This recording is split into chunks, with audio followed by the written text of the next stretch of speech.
The government last week received the final report from retired Colonel Desmond Roberts, who headed a commission of inquiry that was mandated by President Granger to examine the conditions and circumstances facing veterans of the Guyana Defense Force, the Guyana People's Militia, and the defunct Guyana National Service.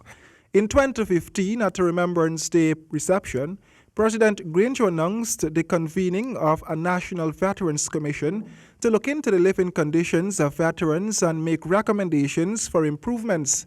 Minister Harmon was asked about some of the recommendations of the report. Has been submitted to His Excellency the President, and he's actually reading it and studying the recommendations. As I said, it had to do with the conditions of life after service in the disciplined forces and the manner in which these ex-servicemen were being dealt with. While in the opposition, Mr. Granger did in fact move a motion in the National Assembly about the conditions under which veterans live.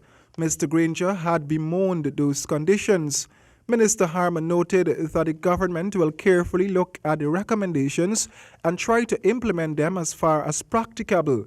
The minister said that present-day challenges of the forces were also covered by the inquiry.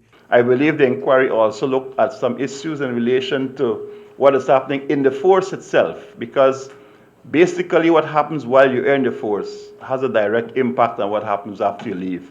So things like the diet, the exercise, and things like that have been looked at so that the persons who are now in service, that they can have also the benefit of the recommendations of the Commission of Inquiry.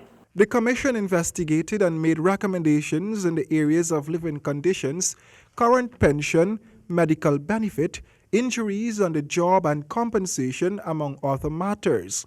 Mr. Granger holds the firm view that young military officers must know that they can look forward to a comfortable and dignified retirement. Royden James, HGP Nightly News.